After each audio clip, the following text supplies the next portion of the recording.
Let me tell you a little bit about Jason Fraga. He's a native of Western Massachusetts and a former BMX racer. He was diagnosed with post-concussion syndrome after his 9th concussion. He was convinced that the aftermath was so awful that word about concussion identification and treatment had to get out to parents and coaches who are responsible for young athletes around the country and the world. After a speech at Bay State Health Systems in October 2012, at the request of his 2 doctors, he decided to focus on tackling concussion education. Why we're here tonight. He founded the Knockout Project 1 month later.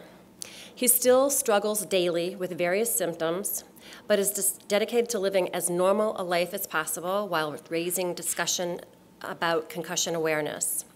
In just a short amount of time after deciding to focus on concussion education, Jay has appeared on television, has been cited in Outside Magazine, Turner Broadcasting's The Bleacher Report, and a number of other publications. He lives locally in Belchertown with his wife and children, and I'd like you to join me in welcoming Jay.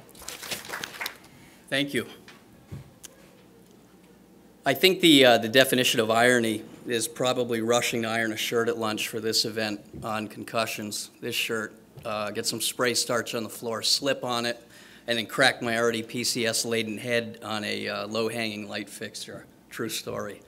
Unbelievable, but I'm good. So I'm curious about our crowd. I see a lot of different people here. Do we have any coaches here tonight? Athletic trainers at all? Great, great. Healthcare professionals? Right on. Parents? How about athletes? All right. Now, how many of you athletes kind of sort of believe deep down inside that you're invincible? It's okay. Yeah, I did too. I still kind of do. Often, when I'm sitting in yet another doctor's appointment, listening to medical speak about my condition, sometimes a competitor in me, the still invincible part of me, drifts off and thinks, wow, you know, they're really talking about me. This is really happening to me. How did I get here? And the reality is that despite living the daily agony of post-concussion syndrome, I'm still always shocked to hear these things spoken about me. When people contact me at the Knockout Project and want to talk about their stories, I almost always notice vast similarities. We've all arrived at this place unintentionally and through many different avenues, but many of us bear responsibility for our situation. Through either ignorance or sheer determination, we've all made mistakes in terms of ignoring head injuries that should have been handled better, generally through the recovery phase. And all of us have paid a price. It's often severe. So I'd like to tell you all how I've gotten here, and I want to share this with you so that none of you get here. And truthfully, it's very easy to wake up one day owning this reality, and I don't want that for anybody. I'm giving this speech tonight with a headache, a real bad one, and I'm exhausted, but I'm used to it by now. That's a staple of post-concussion syndrome. So here's the story about how a guy like me ends up with a microphone in front of all of you. It all goes back to this little guy. 1974. I'm 2 years old in this picture with my father. This picture has a little more meaning for me tonight. I lost my dad to a heart attack 2 weeks ago tomorrow. You know, life seems to be one giant lesson. On this day, a newspaper photographer caught us on one of our many motorcycle rides together. You know, today people would freak out if they saw a 2-year-old on a motorcycle with an adult. There's no doubt about that. But things were different then. Only 6 years before this picture was taken, seatbelts were optional equipment in brand new cars that came down the assembly line. Wow, right? Knowledge expands generationally. Seatbelts, concussions, generations, it's all tied in. If a picture speaks 1,000 words, this one speaks 1,000,000. I remember these rides. I remember what it felt like as the wind and the pavement whipped by and the motorcycle leaned and accelerated through turns. To the 2-year-old me, those physics and visuals, the experience felt glorious. I had no way to understand it at the time, but this was my birth into adrenaline, something that would become a necessary component of my experience for the rest of my life. My father was a lifeguard and a surfer, from the coastline of Massachusetts who was transplanted to Western Mass, far away from the beach life that he knew growing up. Here, surfboards were replaced by motorcycles, both street bikes and dirt bikes. I was captivated by them, the way they looked, the way they sounded, everything about them. And in my formative years, my heroes were conspicuously motorcycle-oriented. Daredevils like Evel Knievel, motocrosser Bob Hurricane Hanna, and even some dude that lived down the street that used to rip wheelies in front of our house every day. As a youngster, I accompanied my father to look at a motorcycle that was for sale. As the man selling the bike strode out from his garage, my father said, "Jason, that's Doug Danger." I stared with wide eyes at the man in front of me, the daredevil who it would turn out would one day hold the Guinness World Record for the longest motorcycle jump. His garage was wall-to-wall motorcycles as far as the eye could see, and I'd never seen anything like it. It was sensory overload for the young me, and I was hooked. So in 1979, I was 7, and I stumbled onto a BMX racing magazine that changed my life forever. After badgering my parents relentlessly about both BMX bicycle racing and motorcycle racing for a couple of years, my father took me to a nearby motorcycle dealership, and he finally gave me a choice. He'd buy me a little motorcycle in front of us. I could learn on it, and I could work towards racing motocross, or he'd buy me a BMX bike and the gear, and I could start racing right away. And I took one more look at the goofy turn signals on the motorcycle. I made a face, and the die was cast. So BMX racing, it was. I don't count it in my overall tally of concussions, which sits somewhere officially around 10, but it's entirely possible that I sustained my first concussion in my first ever BMX race. The track was near Cape Cod. I was in 3rd or 4th place and went over the handlebars on a jump, landing on my head. Even though it was 30 years ago, I still remember the impact, the sound of the gravel scraping over my helmet, and the feeling of being stunned. I also remember what it felt like to be disoriented and to have the most basic systems of my body kick in, force me to stand up and run with my bike across the finish line long before I'd collected my wits. This was something that would play out dozens of times for me in the future. I remember the announcer shouting about the tough kid from Western Massachusetts. I remember the pride in being identified as tough in front of the crowd. I remember the monster that it created. It was fuel for my spirit. I was 10 years old, and I was now a bike racer. Crashes were part of the deal in BMX. It's a high-speed sport with 7 other riders all fighting for the same real estate. Sometimes the typical list of racing injuries looked more like a list of injuries that people receive in car accidents. But it was our sport, and most of us thrived on it. Racing BMX taught me how to be self-sufficient and persevere through anything. Necessary skills that would follow me into every sector of life: school, work, life. When I was 19, I was almost killed in a car accident. I had a number of injuries, but broken legs that forced me to spend time in a wheelchair and learn how to walk again topped the list. However, when I think back, the obvious concussion that I sustained sticks with me. I was out cold in the car for about a half an hour, and it took a while for EMTs to realize that I was in there. And that may have had something to do with me waking up and saying, "Help!" Once a fire department cut me out of the car, the EMTs bombarded me with a litany of questions. And now, in retrospect, the one that I remember most was, "Did you lose consciousness?" Remember, I was out for about a half an hour. My response was no. I have no idea why I said that. It wasn't an active attempt to deceive anyone, and it just kind of came out. That single response is why it's critical, if you're a coach, a parent, or an athletic trainer, to not take anything anyone says at face value if you suspect they've had a concussion. It's been said before that asking a concussed athlete if they're okay is a lot like asking a drunk driver if they're okay to drive. And I really believe in the validity of that statement. My experience says it all. After a number of injuries and experiences like that, my gut instinct is that our bodies go almost into a state that's not unlike Windows safe mode, where the most basic components of your psyche take over and you enter a sort of survival mode. You might as well be a robot. Another instance of this phenomenon occurred with the first big concussion that I can recall racing BMX. I was in my late 20s. I ate it big time over a large jump. It was this jump. And I went over the front of the bike, and I was doing a handstand at the time. And I had enough time in the air to think that this was not going to be extremely awesome. when I landed, and then it was lights out. When I woke up, I was surrounded by EMTs and track personnel, the usual.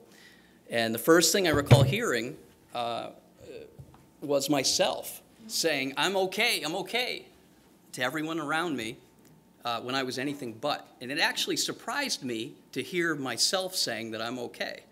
So was it the brain's version of Windows safe mode at work again? I think so. You simply cannot trust anything said by a person who you suspect of having a concussion. So I kept trying to sit up, and the EMT in charge was having none of it. And she finally told me she'd let me up if I could tell her what year it was. And I thought to myself, somewhat incredulously, that this lady doesn't think I know what year it is. And she gave me a minute, and she said, well, I thought about it, and I thought, I don't know what year it is. So she made me lay back down. Imagine, though, if she had taken my okays at face value and let me walk off. And it actually happens all the time in virtually every sport. And the consequences are disastrous. So for most of my concussions, recovery consisted of feeling awful for a few days, sleeping it off, and then bouncing back after a week or so. And I always made the decision unilaterally to return to action without consulting medical personnel. Like a lot of other guys, I didn't really think too much about potential consequences. This was certainly before the whole NFL thing, and I mean, this was just as that was starting to happen. So I treated concussions the same way I treated a broken bone. I'd suck it up, I'd heal up, and I'd come back ready to rip. And I didn't know any better. In retrospect, I was making the bed that I'm lying in today, setting myself up for disaster. So through sheer ignorance and lacking medical advice, I simply had no idea at the time that at a minimum, full cognitive rest is required in the aftermath of a concussion. And what that entails is basically planting yourself in a room for a few days with no stimulus whatsoever, no TV, no phone, no internet, no Twitter, no texting, nothing. Just full rest. And it's the most important thing that you will ever do in the aftermath of a concussion. So many parents let their kids who've had fresh concussions slide when it comes to rest because they feel badly that their kids are bored. And this is the danger of an invisible injury. Would the same parent help their kid take off their cast after a broken leg and let them run around the yard for a little while because they were bored? Probably not, but we see it all the time with concussions. And because they're invisible, we have a tendency to minimize them. And when we do that, we actually put our kids and ourselves in great jeopardy. Getting enough full cognitive rest after a concussion is often the difference between health and prolonged agony. So the concussion that retired me from racing was on paper my 8th, and it was bad. The back of my head hit the backside of a jump, and it took the entire impact of the crash. I actually destroyed a $400 full-face helmet. It was Snell and DOT rated, and that helmet probably saved my life. But it didn't stop the concussion because helmets don't stop concussions, not yet at least. After my head hit, the force was still enough to break a rib in my back. And I wasn't out long, but when I did come to, I knew that I was in big trouble. The world was slow. I didn't know where I was or what had happened. I heard my words as I spoke, and they sounded foreign to me. I was slurring, and the back of my left eye burned as if somebody had doused it in gasoline and set it on fire. I needed to be walked off the track. It was actually a local track here in Westfield. I'd raced that track for 30 years, and I knew it like the back of my hand, but I had no idea how to actually get off that track. I didn't know where I was on it. And luckily, my friend Rick, who is a lieutenant with the Springfield Fire Department, and he's also a racer, grabbed me and he said, "You're going." And he brought me to the hospital. And what was interesting at the ER was that a CAT scan is standard protocol for something like that. It confirmed that there were no bleeds in my head, and they simply said, "You have a concussion," and I was free to go. That's how ERs work. They treat you and they street you. There was no talk about return to play protocol or return to race protocol. There was no talk about the importance of full cognitive rest afterwards. There was nothing. So I went home. It was business as usual. The next 2 weeks involved the worst headache on the planet, vomiting daily, incredible nausea, sleeping when I wasn't working. At no point did I consider seeking out a concussion specialist because I still didn't know that they existed. I thought that this was just the way that it worked. So I did know one thing, though. I knew racing was over. I simply never wanted to feel like this again. It was the worst thing on the face of the earth, and I just hoped it would go away. And slowly it started to get better until I bumped heads with my 3-year-old about 8 months later. And I'm talking about a bump. It was just not much more than a tap, but it plunged me straight into hell. And as of tonight, I have lived in that hell for 1,064 days. Those days have been fraught with mind-blowing headaches, noise sensitivity, light sensitivity, vision problems. I'm actually looking at a lot of you through spots right now. Nausea that blows away any seasickness you've ever had, explosive anger, dizziness, vertigo, memory problems, cognitive fog, confusion, exhaustion, and heavy, wet depression that threatened to take me away. And, you know, we're all here at a college right now, but I have a feeling, and I hope everyone here is responsible, but I have a feeling that a few people in this room probably have a sense of what a scorching hangover feels like. Anybody? Okay. I'm talking about the kind of hangover that puts you on the couch for an entire Saturday or a Sunday, unable to function and swearing off alcohol forever. In the most basic sense, that hangover is a very simple version of post-concussion syndrome, except you wake up the next day, you don't wake up the next day glad that it's gone, because it's not gone. It's not gone, and you have to figure out how to live with it. You have to figure out how to go to work with it. You have to figure out how to go to school with it. In order to succeed in a life that's already challenging, you have to figure out how to operate every single day with the worst hangover of your life as if it isn't there. And that kind of agony is unimaginable if you haven't felt it. Living in that kind of pain takes away your will to live. You know, we hear of professional football players that have simply had enough of it and taken their lives. And these are some of the toughest men on the planet, and it's unimaginable. And I can tell you that that thought has crossed my mind not once, but many times. One morning, I kneeled in front of my toilet until I couldn't get sick any longer, and I prayed for death. I mean, I love life, but I prayed for death. It was that bad. And what changed that for me, was walking into my concussion doctor's office and seeing young kids in the waiting room that were there for the same thing that I was, 9 and 10-year-olds, for the same thing. I remember seeing those kids and thinking of them going through the same things, the pain, the suffering, and them not being able to articulate it, or, you know, to have the life experience and know that things could probably get better. And I had to turn around. I had to leave the office. I was crying by the time I hit the elevator, and something had to give. So that answer was that I would fight. I wouldn't throw in the towel. My family was a major inspiration for that. So too were the kids in that waiting room. I knew that there had to be more out there, and I knew that I had to do something. So I spoke once at Bay State, and that event was filmed and it was uploaded to YouTube. And I started getting emails from people, all suffering, the fellowship of the miserable. And I got one email from a high school soccer player who had tried to commit suicide, and she had just gotten home from the ER that day and saw the video and thanked me for letting her know that she wasn't alone. And that was powerful. It was also terrifying. To me, it was a sign. So the Knockout Project was born, and somehow it's grown organically, and a bunch of amazing athletes and people have joined forces with me to educate others about the pitfalls of not taking concussion seriously. These are incredible people, some in high school who fight awful symptoms every single day. They're persevering through incredible challenges, and the warning that they bear is a potent one that needs to be heard. And the warning is amazingly simple. Identify concussions at all costs. Don't ignore the signs if you're a player, a parent, or a coach. Tell somebody if you don't feel right. Get checked out and observe full cognitive rest if you're diagnosed with a concussion. Seek out a concussion specialist if the symptoms persist beyond a few days. A lot of these guys are at sports medicine facilities. They're also physiatrists, sometimes have a concentration in concussion. And do not return to play until you're medically cleared. There is nothing worse than a concussion on top of an unhealed concussion. It will absolutely bury you at best, and at worst, you're playing with your life. So in terms of identification of concussions, the best thing that could possibly happen for all sports and participants would be for athletic trainers to be available at every event. They're already required in some sports at different levels, but they aren't required everywhere.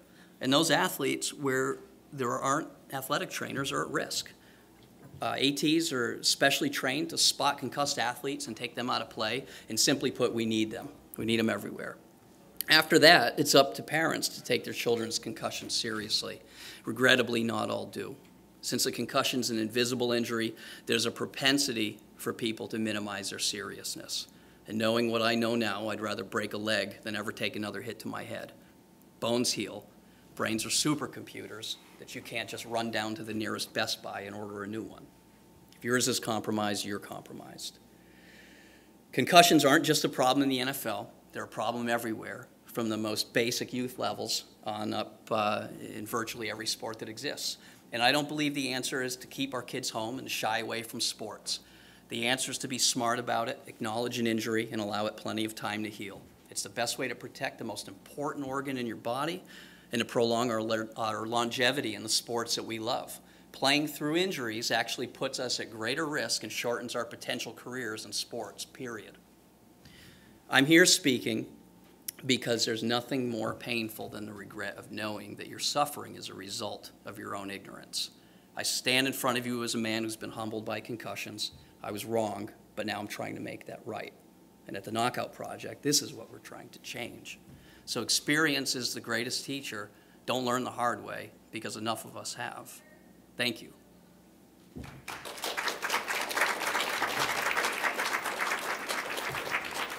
I would love, and I made this speech short, I would love to take questions and interact with you guys, because I don't want to have a, I guess, preconceived notion of what you want to hear. So I would love to take questions if you have some. We have Mike. I do have a mic.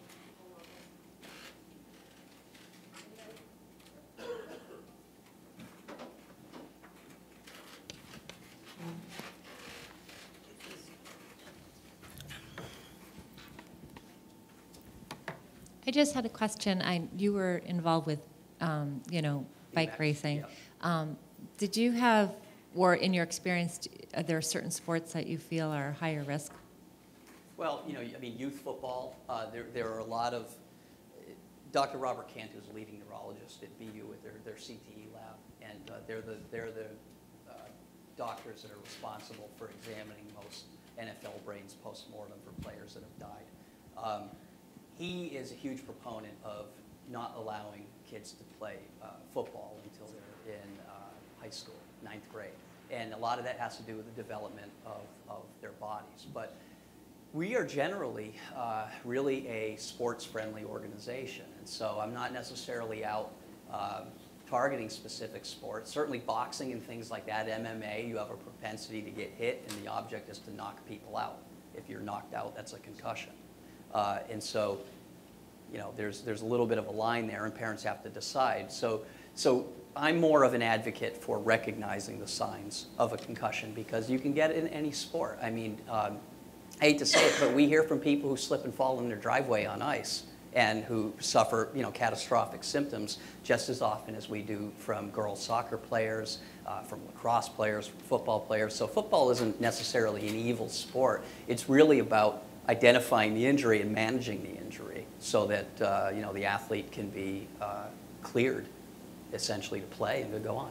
My second part to that is being a father, and would you, if your kids are interested in sports, would you Right. steer them for certain Right. sports?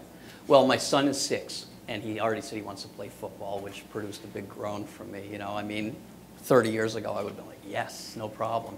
And he also wants to race bikes. And so I'm like, oh, man. But he plays soccer right now, and certainly, I mean, as far as heading, the kid's a 6-year-old, and as far as heading the ball, they don't really head at that level. But I would say that I'm a bit more paranoid now. I let him play soccer. I realize that there are some risks there, so I'm kind of going to let him go out and do his thing. We ski, we do a lot of activities, and I think that you can be hurt anywhere. So I'm not necessarily limiting the sports that he can play, but he's not going to be going out playing Pee Wee football. Yeah. Hi. Hi. I'm an athletic trainer. Right.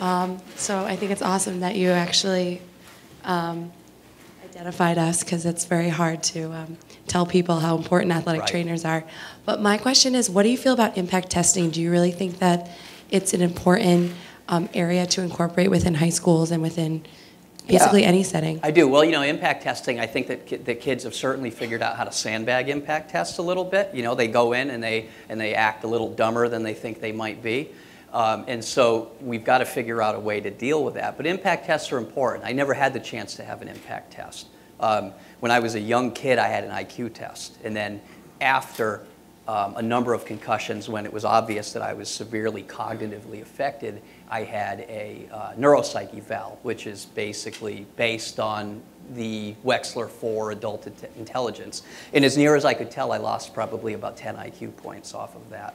And I had severe deficits as far as information processing. So I mean, I'm sitting here talking in front of you, and I probably sound articulate or somewhat articulate, but I'm struggling. I can veer off on tangents, and a lot of that sensory information that comes in, it's very difficult to sort through. I'll be asleep by the time I get home tonight. Could you define impact testing in case anybody doesn't? Yeah, so an impact test is it's a computer test, and there are some commands and whatnot, and you have to follow various patterns. They give an impact test at the beginning of the school year to kids, and it's to measure their cognitive status, and you get sort of a baseline. And then if the student athlete is injured, you can go back after the injury and they do it again, and you can see if there are any deficits cognitively. And usually they use that to measure. It's sort of it's not a perfect test, but it's a quick way to figure out if there are cognitive deficits. Yes, sir. Are there any other treatments besides rest? Are there any drugs? Is there any research into this? Well, I mean, this is the thing. We're sort of on the cusp of this. There's a place called the Carrick Brain Center that's in Georgia that a lot of people, report that they go for this, this chiropractic neurology there. But I don't think it's a silver bullet. I think that it's important after a concussion probably to get going on fish oil and things like that. They're high in omega-3s and DHA. But really, like I have relentlessly chased health for a long time now, and I would say that financially it's very expensive to mitigate concussions, because then you end up in a place where all you're trying to do is to get better, and it's extremely expensive to deal with specialists. I don't know if you guys can see these glasses that I'm wearing, but I have to see what's known as an FCOVD, which is a fellow of the College of Visual Development, a neurodevelopmental optometrist, and it's to try to get my eyes to work together. Vision is one of the first things to go after concussion, because about 85 to 90% of what our brain does is visual. And when your vision goes, everything goes. Your vestibular system gets whacked out. You end up, you walk, you're sort of dizzy, you get vertigo, and your ability maybe to know where you are in space is marginalized. So you'll see people that after concussions, they seem sort of klutzy. And it's really because they have a tough time judging where they are in space. They'll walk into door frames and things like that and re-injure themselves, and it's all connected. So the short answer is that there's not anything that, short of rest, I mean, usually rest will help get you through that initial period. It's when you push through things, you try to work a full day, or just sit there and watch TV. All this incoming stimulus while your brain is attempting to repair the damage that's done and put that ATP where it needs to be, it's like a brownout, and it compromises the whole system, and then you end up, with post-concussion syndrome. So. On the topic of rest, my son had 3 concussions in high school, his third one being the very worst. But when I grew up, you weren't supposed to let someone you thought concussed sleep. Right. And so I kept waking him up every few hours and checking his eyes, and he was getting so pissed off at me, but I had no idea what I was doing to begin with. Right. Well, before access to CT scans and MRIs and things like that, that was really why you would wake somebody up. It was because you weren't sure if they had a closed head injury, where if there was a brain bleed or something like that, and they were just going to go to sleep and never wake up. So there are certainly doctors who, after a CT scan, will say, wake this person up every 4 hours and make sure they're cool. But short of that, plant them in a room, take the phones away. You know, I troll Twitter all the time, and I see kids who are tweeting #concussion. I can't believe I'm out of the game tonight and I got to stay home and I'm out of school for a week. But they're firing away on Twitter, and they're burning up all that ATP that the brain's trying to put into fixing the cells. You know, so that though, the access now to MRI and CT sort of trumps the whole waking somebody up. But you know, there are still a lot of doctors who will recommend it, and that's fine. But you know, you just, as long as they wake up, I think you're going to be, you know, you're all right. But let them sleep the rest of the day. So you don't sleep, but they keep. Wait, right. That's tough. But you know, the other thing is, you know, as a mom, I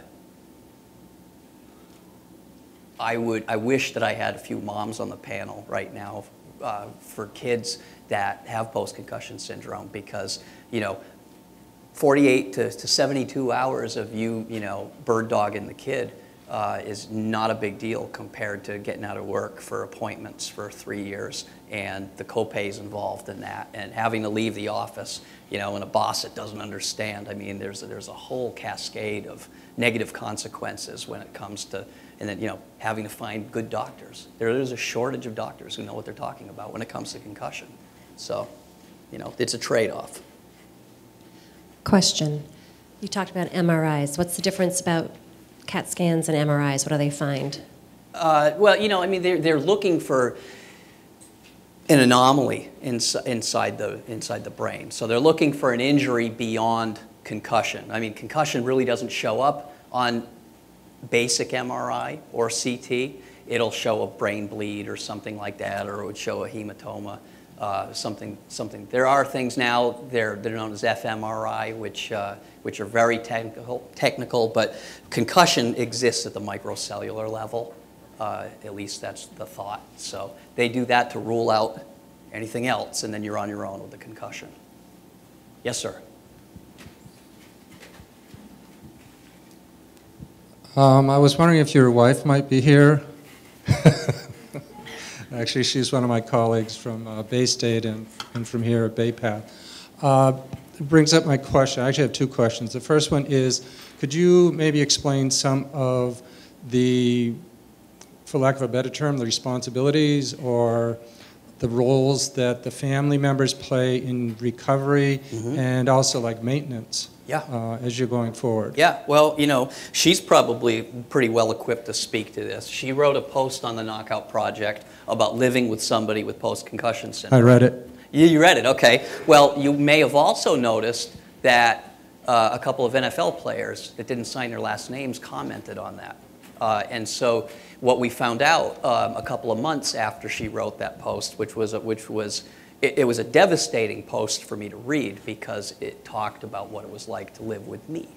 And I love my wife and I love my family, but I understand, you know, through my thirst for competition, what I've done to my family. You know, I was a tough guy to live with. I would sleep all weekend long. I would make it to work every day, but everything else, all bets were off. I'd have screaming headaches. I couldn't go out. You know, there's nothing worse than your family going out to breakfast on a Sunday without you, because you cannot get out of bed. And so what I found out was the post that she wrote has made it to, I guess, the inner halls, the inner sanctum of the NFL, and it's been handed around back and forth between NFL players and their wives. And I actually had a phone call from a player with a Super Bowl ring that said that piece did more for his wife and his family than anything anybody's ever done for them with concussion before. So it has a huge impact on the family. You know, I always said that I wanted to be a great dad. I wanted to be playing with my kids. We wanted to be outgoing and doing things. And the truth of the matter is, I would walk out in my field with my son with a soccer ball, and I'd be throwing up 5 minutes later because the movement of the ball screwed up my system so bad. So it's very difficult. It's kind of hard for me to even talk about without getting emotional. But Well, I had a second question, and this is purely hypothetical. I have a friend who's had a number of concussions, and each of his concussions tended to be in each of his educational milestones.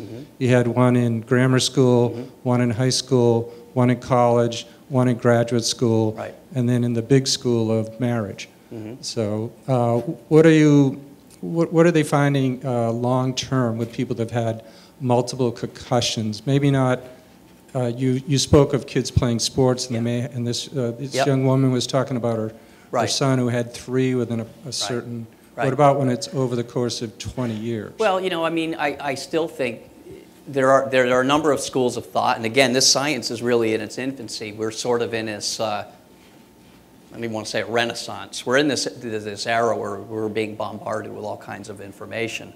But the problem, let me just think here because I lost my train of thought. Here's a perfect example of a guy just going out on you. Can you say that one more time? The end? I'm sorry. It just went away on me, and that's how this is. I'm not going to even try to hide it. Been there. Yeah. Okay, so it was about the amount of concussions. Yeah, over a spaced out time, say 5 over the Right. course of 20 years. Right. Okay. Compared to 3 over. There's a 4 guy years. named Dr. Julian Bales, and he now is with the North Shore Neurological Institute. He used to be a team doctor for the Steelers, and he, along with some guys from UCLA, have engineered this CTE test. I don't know how many of you have heard of CTE, or chronic traumatic encephalopathy, and that's what Junior Seau had when he killed himself. It's what a lot of other football players have. But Bales hypothesizes that it only takes 3 concussions to put you at risk for CTE. And that's a scary number for a lot of people, especially for a guy that's got 10. But the other thing I think is that when you talk about the amount of concussions, our understanding of the threshold for concussion, I think, is still out of whack. Like with my 10 that I count, it's probably much more than that because those are either complete knockouts or close to it. Like, is there anybody in here that's ever been hit hard enough in the head to see stars? Okay, congratulations, you've had a concussion. All right, the stars are typically potassium leaving depolarized brain cells, and that's what that phenomenon is. And so as those tissues stretch and twist, the potassium streams out, and that's the beginning of the that's the beginning of the building block for concussion. So I don't know, it's tough to say, but you are definitely more susceptible as time goes on. And typically, I mean, people seem to just kind of go on living, but they don't notice the little quirks, things that are going on cognitively or visually. I'll say to people, did you realize that, we'll talk about vision, and it'll take somebody a little while to realize that what they're seeing isn't floaters, but it's black spots from areas of their vision that are screwed up from these things. So I think that we end up not realizing that a lot of stuff is going on. Bottom line, 1 is no good, 3 is really no good, and at some point, if you're an athlete, you have to, if you keep getting them, you've just got to make the decision. Somebody will make it for you.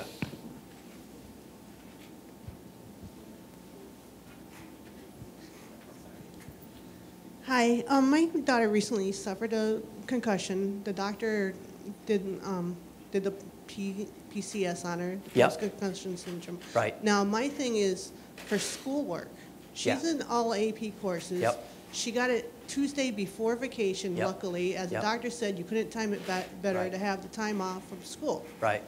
Now, I went in to talk to the guidance counselor to say, hey, my daughter, this is her 2nd concussion since freshman summer year. Are you local? Yes. Okay, yeah. And the school actually, the guidance counselor, I brought up the 504 program to her. Yep. She's like, oh, well, we have that teacher there, but it's only there for kids that deserve it. Right. But then I said, well, she's having trouble right now. Right. And she's like, well, you need to get the doctor to write a time limit on for making well, you all need her to have the work. doctor involved, first of Right. all. The 504, and is it a public school? Yes. Okay, so publicly funded schools have to abide by 504 plans.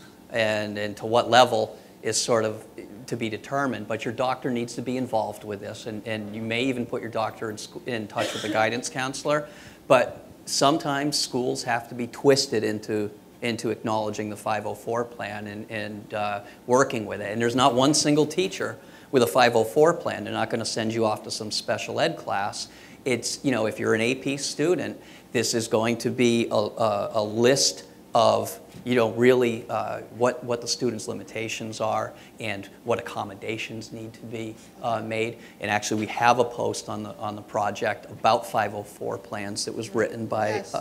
Did you see it? Yes, that's what's brought it to my attention. Right. But I just didn't like it how she just said, oh, Yeah. there's a limit to it. And Yep.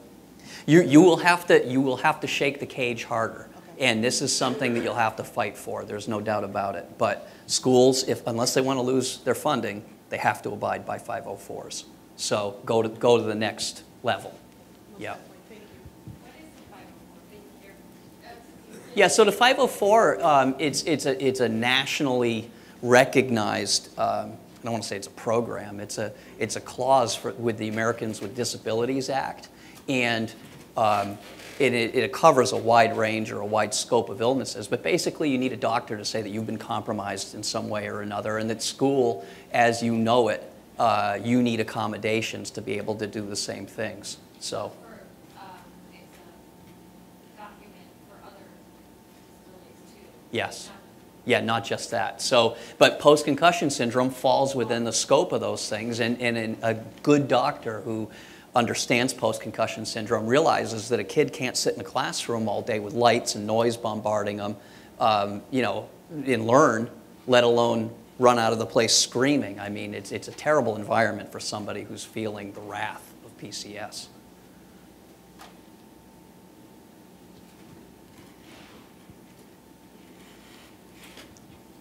Hi. I was wondering what sort of education or like speeches you give to high schoolers, because I have two friends that are deluded ideas about concussion. One who has a serious concussion and played off our athletic director through the tests and claimed didn't have pain but came up to me afterwards. And, Yeah. And then one who passes off her headaches as a concussion but has been checked out by a doctor and has nothing serious. Well, you know, I mean, I think that athletes, like the reason we started the Knockout Project, we have a wide variety of athletes that belong to it and that write for it and that talk. But they're from all different sectors. And so we have soccer players, we have BMX racers, we have football players, we have lacrosse players. And it's up to those athletes to sort of speak to what they're going through as far as the symptoms that they missed, you know, how they missed them, what was going on when it happened, you know, why they ignored it, and now the repercussions, why they're feeling the way, you know, they're feeling the way that they're feeling. And that's sort of how we're trying to get through to these people, to let them know that, you know, this has happened to us and it can happen to you. So as these athletes start talking about symptoms, maybe, you know, one of your friends says, oh man, well, I've got that happening, and I've got that happening, and I've got that happening. And then they start to put two and two together. But it's a very difficult thing, you know. I think that the id, you know, when Freud talks about components of the psyche, the id is the most basic part of your psyche. And it's what makes people a hard charger or complacent. And I think that people just have a tendency to try to plow through things, and they just really ignore it until they can't ignore it anymore, and it's really kind of too late. So I hope that answered the question. Anyone else?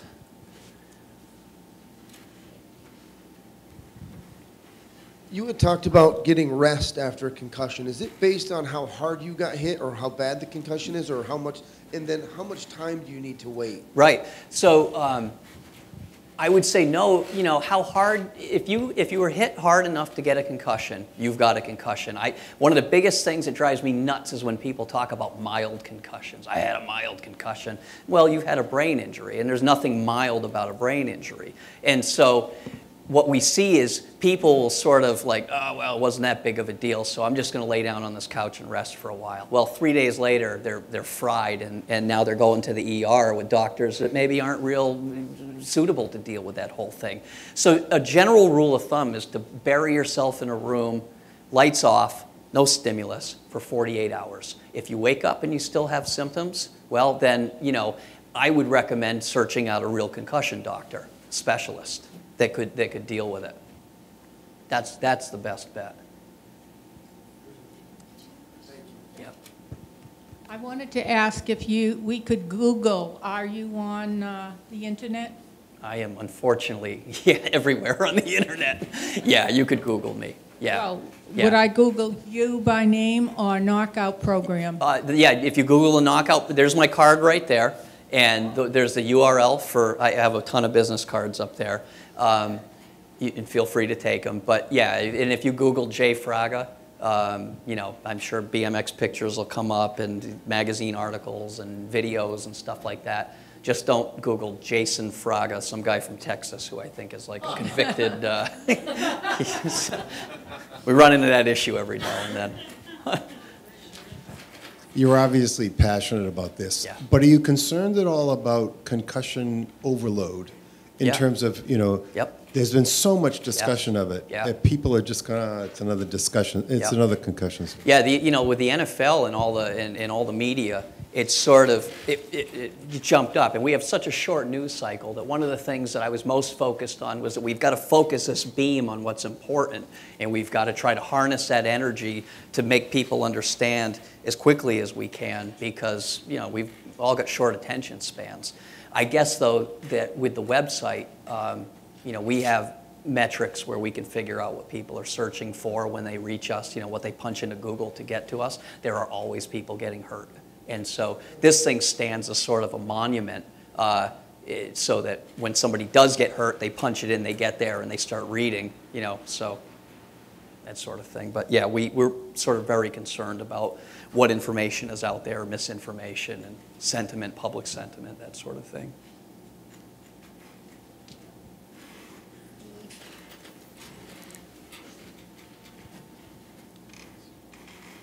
Thank you. You have a great story. I just have a quick question as we're sitting back here. Sure. You've had a concussion for symptoms for 3 years or more. Yeah. Correct? Yes. How do you know when you have a good day and when you're having a bad day? Well, when you're having a bad day, the lights are off and you're in the bedroom, and you usually have a blanket over your head, you know, right? Yeah, right. When you're having a good day, what? I'm me? Yeah, I'm the old me.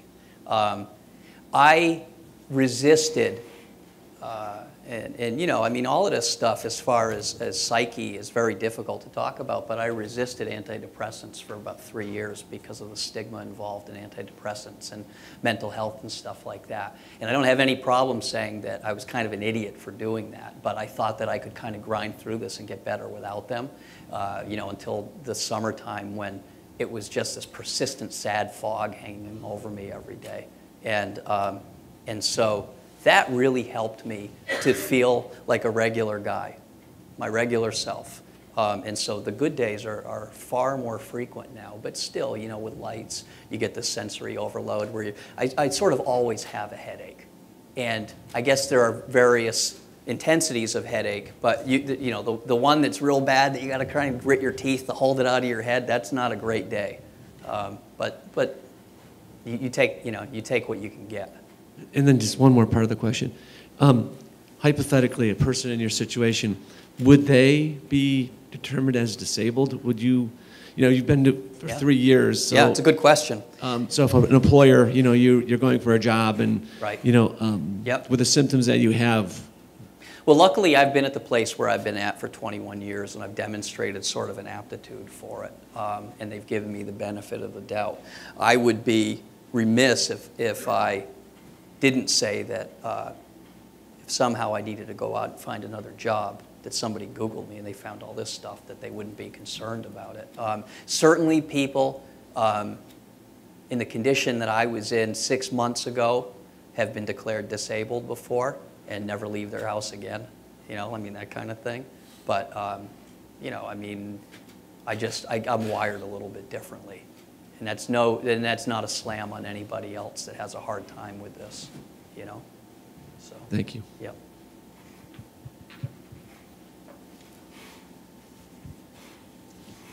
I was just wondering, would the symptoms get easier in time, like even for you specifically, or Right. does that depend on, It like a lot of depends, different things? I've had a lot. And at a certain point, for me, it's just kind of the way that it is. I mean, when you've had fewer, and as you start to heal, the symptoms seem to, to get better. But as people start to feel better, they have a tendency to do more. And as you do more, you wear yourself down more, and then you feel crappy again. And so symptoms have a lot to do with whether you're overdoing it or not. And a lot of people with post-concussion syndrome learn to understand where the wall is, the fatigue wall. And you've got to respect the fatigue wall. If you blow past it, you're going to end up in bed for 2 days. If you kind of lay off and you rest and you don't go crazy, then you're going to be all right. And one more question. You see a lot of kids nowadays, like athletes, wear like the helmets and everything like that. Yeah, important question. Is there more that's going on with that? Is this something that's viable, and will it actually do something in the future? Well, I don't want to run afoul of anybody that makes soft headgear, but all the leading neurologists say it's not going to help. If there were some way to have a soft cap that you could put between your brain and your skull to prevent your brain from slamming around inside, then we're talking. But there isn't. So the mechanics of concussion involve inertia. And your brain is suspended in fluid. If I go and I whack this wall, your brain's going to slide forward to the point of impact, and then it's going to bounce off the skull. That doesn't matter if you have a foam cap on the outside of your head. It's still going to happen. I mean, could it mitigate some bumps, bruises? Yeah, possibly, you know. But I think that anybody that says that a helmet is going to protect you from a concussion is not, you know, quite right. Same thing goes for mouth guards, you know. I mean, there are some cases where that, you know, stop you from chipped teeth. It'll stop you, you know, slamming your jaw and whatnot. But really, the best prevention is to have a trainer on the sideline that can recognize the signs. Can you talk about those signs and symptoms? What should Yeah. parents look for? Yeah, absolutely. You want to look for a kid that's lethargic, seems kind of out of it, you know. I mean, usually they'll seem stunned, they'll come back, they won't really have their act together. Now, and this is probably a great question for you to answer. What do you see on the sidelines that gives you... Me? Yeah. As the athletic trainer? Right. So a lot of things that you'll see is that they don't keep eye contact with you. That's really important. But there's also a lot of... we basically have a baseline concussion testing that we do with them. We ask them how to do a Series 7, which we allow them to ask to basically count in sevens from backwards from 49 down. A lot of it, we do a lot of retrograde and anterograde. What they do before, what's the date. Do you guys do the cardinal gaze back and forth? Absolutely. So we do a lot of visual tracking to see if they can actually... So you want to see if you know, somebody's going to kind of drop to their knees when they follow your, you know. Yep. But really, if there's a hit with a dead stop, it doesn't have to be a hit to the head. I mean, you can get a concussion from whipping your head. You can get a concussion from a body shot where there's a quick stop, a lot of inertia. But really, I mean, people have a tendency to know their own kids. The coach might not, but you know your kid. And if your kid comes out looking flaky, start asking some questions, and you should be able to take it from there. So I have a question. Mm-hmm. So being an athletic trainer, actually it's kind of more of a comment. Have you ever heard of like the National Athletic Training Association? Yes. Would you ever consider doing a conference and actually speaking with them? Because yes. I absolutely would love for you to actually be there, because Sure. I think what's great is we learn a lot from doctors and you know, neuroradiologists and all that about concussion, but what we're looking for is the actual athlete that has this concussion and trying to prevent that. Yep. So I would definitely, I would recommend actually contacting the National Athletic Training Association and definitely getting involved with that, because we have an annual conference and you would be the perfect person to talk to. Great, thank you. So I just wanted to let you know that. Put in a good word for me. Absolutely, I think it's great. And All also right. another thing too, is definitely advocate in Western Mass. Yeah. I'm originally from Eastern Mass, where a lot of athletic trainers are happening. Yep. But I'm a per diem athletic trainer and I work in Hadley. Yeah. And it's really sad to go to an actual, understand that the athletes tell me that they go for away games. Yeah. And they don't even have an athletic trainer. Yeah. So I don't know if it's a Western Mass thing, but There are pockets of the country that resist it. I mean, head to Nebraska and see what happens. You know, I mean, and also there are pockets of the country that have such substandard care that, I mean, I feel bad. I get an email from a guy that's in the middle of nowhere in Kansas, and he doesn't have a doctor within 600 miles that can help him. You know, I mean, those are the people that are really hosed. I have one question for you. So I know a student that had a concussion in October, and pretty much the treatment was exactly as it should be. Yep. Rest. Yep. They did they delayed athletic activities for at least 3 weeks. Right. Still very photophobic. Yeah, yeah, it happens. And there is a in our area, we're lucky, there is a very good optometrist, what I was talking about, the FCOVD. She's in Northampton. Her name is Teresa Ruggiero. And so with photophobia and a lot of visual issues, so the light sensitivity, I actually have a heavier tint in my glasses. It's like a blue tint. It's cooler. It makes the light a little bit better. But you need an optometrist who is certified as an FCOVD from that the College of Visual Development, really to meter out the look at the eyes, figure out what's going on, the interface with the brain, and to try to give some relief. Is her name on your website? Or? I don't think it is, but it's Teresa Ruggiero, and she's in Northampton. She's very good, but it's very intensive, and she's one of only 2, maybe 3 in Massachusetts. Okay, that's good to know. Yeah, and it took me a long time to find her. I've been seeing spots and things since probably 2007, maybe 2006. And I always assumed I had a bad heart and I wasn't getting enough oxygen. And it turned out it was what they call post-traumatic vision syndrome, which is very closely knit to post-concussion syndrome. And it almost goes hand in hand sometimes. Yeah, thank you. Yep. I've been waiting for you. Have you experienced any serious neck or shoulder injuries from your with all those bad landings? Absolutely, and that's a good interlude. I had a subluxation of C1, the C1 vertebrae, which is called your atlas. And sometimes concussion symptoms are magnified when that atlas gets out of whack and it rubs against the nerves that come up through that spinal conduit. And so there's a guy in West Springfield, Joseph Grosso, I believe is his name, and he deals with the atlas, with C1.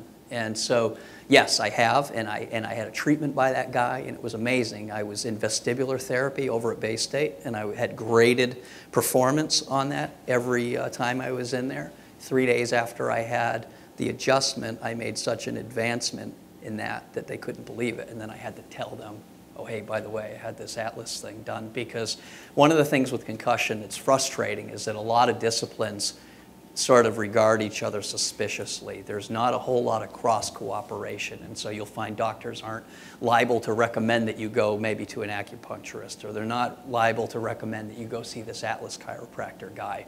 And so you sort of have to go out on your own mission to get healthy, and that requires sometimes bucking conventional wisdom, because ultimately you're the guy that needs to get healthy, and there are old attitudes that keep us from progressing. Yes? What was your experience with vestibular therapy? It's awful. I threw up behind my truck every time I went. It's terrible. But it's necessary. And so vestibular, it can come from the injury itself. It can come from the ear canals. If you had a shot that's hard enough to knock crystals loose, where that fluid in your ears doesn't move quite the right way. You have these areas that act almost like a level in like a water bubble in a level, and that keeps you sort of oriented. And the visual system, if you've got this post-traumatic vision syndrome going on, that can also affect you vestibularly. So you really have 3 sort of areas that could affect that, and you could go to vestibular therapy and not really be getting any better because maybe one of those other things hasn't been addressed. But vestibular therapy is terrible. I mean, I make no bones about it. It's awful. You will go in there and you will wish that, you never set foot in the place. But it's necessary. Do you go? I used to. It's awful, right? It's terrible. I would go behind my truck and throw up every time I went. It was like, and then you're wiped out for the rest of the night. You'd sleep, maybe for a day after even. So, anyone else? Yes, sir. We're going to hit you with a long bomb with that thing. Exactly. Well, the question is, now I lost my train of thought. Let's see, to get back to your wife. Yes. Could she say a few words for us? I'd love it, yeah. Okay. Come on up. What would you like? Yeah. What would you like her to speak on? What you'd asked about earlier, what it's like to live with a guy like me? Or, you know, and her interactions with their friends. Say. That's tough. Because my interactions with my friends are pretty bad. Because you get guys that don't necessarily believe in the severity of it. And the guys that I raced with, some of them that have dealt with this a little bit, they know. And they've emailed me privately to say, hey, I like what you're doing, but I'm sure as hell not going to speak out loud about it, you know. But some of the guys, you know, athletes have to be so focused and so confident that some of the guys, I describe it, and some of the football guys, the NFL guys I talk to feel the same way. We sort of feel like lions, old lions that were kicked out of the pride. You know, like when you're hurt, they're like, you're out of here, buddy. You know, they don't want to hear anything about it. They don't even want to think about it because all it does is it's going to screw up their mojo. But I'll let you talk. I think definitely relationships with friends have changed. People who I think have been there the majority of your lives don't fully get it sometimes and minimize it. And I think that's harder for me sometimes than it is maybe even for Jay, because I'm the one who sees the suffering and I know that it's real. And it's hard for me. There's days where I get angry and I get aggravated because, you know, I'm like, I work 2 jobs, we've got kids, we have so much going on.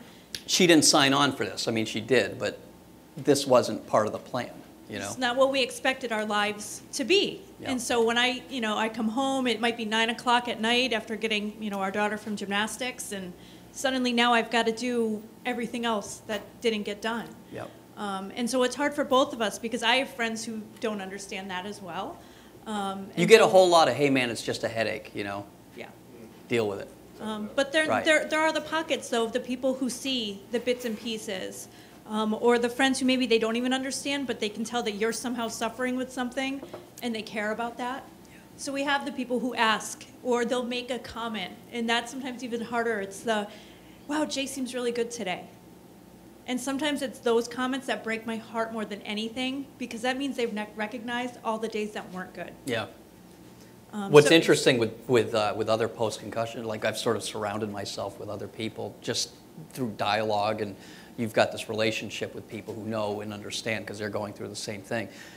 You know, you can see it in each other's eyes.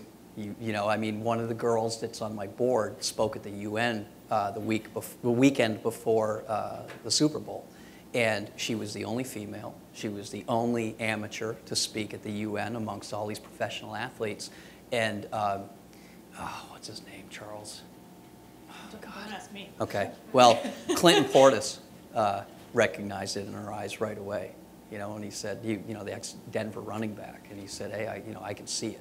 You know, and immediately she became part of this, like, I want to say fraternity of the miserable, and these guys understood, and they all got real rigid in the gallery, and it was funny because there were a bunch of journalists live tweeting from this UN concussion conference, and the minute she started speaking and she started being honest about what she was going through, these dudes' blood ran cold because they had played it really close to the vest, and you know, they were kind of like, you know, if the guy next to me isn't going to talk about how bad it is, then I'm not either. And she blew it up. She just went in there, and you could see these guys. They were curling up, and they were uncomfortable. And it was because they know what they go through, and they know what she goes through. And it's potent. So, yeah, it's interesting to, you know, to see the attitudes of people who know versus people who don't know. But so what I can say is anyone here who is supporting somebody is to listen and acknowledge. Because when we don't acknowledge it, we're hurting them, and we're essentially forcing people to try to act a way that's not comfortable to them. And that it took me a little while to even understand that myself. And I think that's something that we continuously struggle with in finding that balance, but being honest and just supportive and recognizing it. And the little things make, I think, sometimes the biggest difference. It's difficult to talk about neurological conditions, you know, where you're having terrible feelings and things like that, and talk about, you know, I mean, like the fact that you don't want to exist on this planet anymore. I mean, that's really difficult to say. And a year ago, I couldn't have said that in front of this room. But it's important to be able to, you don't have to say it to the whole world, but you got to be able to do it to the people around you, whether it's your parents, whether it's a spouse, you know, whether it's, you know, you really want to be open about that kind of thing, because it's a difficult thing to get through, and you know, you just want to talk people through it because they need it. And I might also say that if you are the support person, you need help too. Yeah. And I think that's something that's not discussed very often. I go to therapy every single week. Part of it is childhood stuff, but a lot of it also, it's my daily life and trying to learn how to manage this new life that I have and the stress that I have and guilt that I sometimes feel if I feel I'm not doing enough or I'm not doing something the right way to help. And that's so helpful to me, and it helps me stay grounded enough, I think, to help support my family. Yep. We hear about a lot of people who end up, you know, there's one spouse that's got post-concussion syndrome and it ends up in divorce because, you know, somebody feels like they're not pulling the weight. So it's important to be able to have that dialogue, go back and forth. So. Did you get together like post, you know, when He was robbing the cradle with me, so No. We started dating 18 years ago.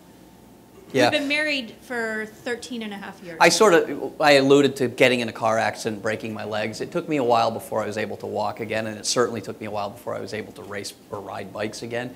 And so she and I had already been together for a while when I got the bright idea that I was going to relive my glory days and I was going to go race again. And when I started to race again, older, it was hard to separate the old me versus the new me, and so, you know, I think in my mind I was a lot better than I really was, so I started to get hurt. I think I'd already had more than a few, you know. I guess my question is, you know, so you're together, Yep. is there a sort of, I know you alluded to like a denial phase, and Yeah. when you, Right. Is that something you also went through, like, yes, you know, like, you need to stop this now, or, you know. Well, there was you know, there was one crash that just absolutely did me in, and it was irrefutable. Yeah. That was the one. Yeah. But were there prior ones that you were together and? Oh yes, and I'd be angry. I didn't understand why he was putting himself and all of us through this. I mean, I guess that's where I'm. Yeah. No, there was definitely anger, and there were arguments, but I'm also an athlete and adrenaline, so I also understand that I can't ask somebody to give up something that they love. And it wasn't until that last crash where I said, I'm never going to tell you not to do something, but don't do it. I don't want you to do it. Right. Yeah. And I felt horrible saying that, but there's, up until that point, yeah, there was times when there was anger. He'd have broken ribs and a concussion, couldn't do anything, and I'm like, seriously, again. Yeah, it was why like am I Friday doing night at this? the ER. That was our you know, our existence. Not to mention for a the ER while. thought I was secretly beating him. Yeah, that was good too. Yeah, so. Yeah, I mean, that's a process, I'm sure, Right. Yeah. But ultimately, the athlete has to arrive at that conclusion themselves. By the time she told me, I already knew. Right. It was like, I can't, you know, I love her and I respect her, but this is terrible and I can't live like this anymore. Yes. Yeah. Well, you know, I mean, this is the thing. I mean, when a competitor has competition taken away from them, they need to find another outlet, and this is my outlet. Right. You know, so. But yeah, absolutely. You go through all the stages that you would, you know, I often use a book about the stages of, you know, grief that you go through and dying. I use it a lot in a job search that I teach, because you go through every one of those emotions for any sort of upheaval in your life. And I absolutely went through that. Yeah. With this. Yep. And I would say there's days you revert back a little bit, but you find a way to make it work. We've sort of gotten used to dealing with this now as efficiently as we can. Put it this way, our children who are 6 and 9 know when Daddy's having a good day and when he's having a bad day. And they'll know, oh, he's tired today. He's got a headache, so we gotta be quiet. Yeah. So it's kind of sad, but that's the world we all live in right now. Yep. And so the idea is to not get to this point. You know, the idea is to manage this stuff early enough and understand the risk of becoming like me. You know, because it isn't necessarily it's 4 or 5 or 6 or 10. I talk to people who've had 1 and they're in the same shape. You know, so it's about treating these things right. You know, the right way the first time. Anybody else? Yes, sir. Can I explain what? Wait a minute. Hold on one second. Can more about that crash, that last crash. that last one? Yeah, I mean, what I was doing when I crashed, or okay, well, yeah, I can explain. That's the old I should have known better. I was not focused on what I was doing because I was working on somebody else's bike before that race went down, and there was a new guy who had raced back in the day, but he showed up at the track and he was pretty fast, and so you have 3 qualifying rounds to get into the main event, and this was round 1, and I was in second place, and this guy had me by, I don't know, maybe half a bike length or something. And I could have let him go, and then I could have transferred in the second round, but I would have been damned if I was going to let this guy beat me on my home track. And I pushed it, and the next thing I know, I kind of looped out off the back of the bike. And with BMX bikes, some guys run flat pedals, you know, like conventional pedals. I was clipped in, and so I did what they call looping out. So I was riding a wheelie, and I went off, and the bike went out from under me, and everything came down on the back of my head, and it was just pew, lights out. So yeah, and so the burning that I was talking about behind my eye was actually my brain slamming off the back of my skull, and then going back off the front, off the optic nerve, and all of that stuff. Yeah, that's what I was doing. So, going for it, but. Are we good? Can we say thank you for a wonderful evening? Thank you.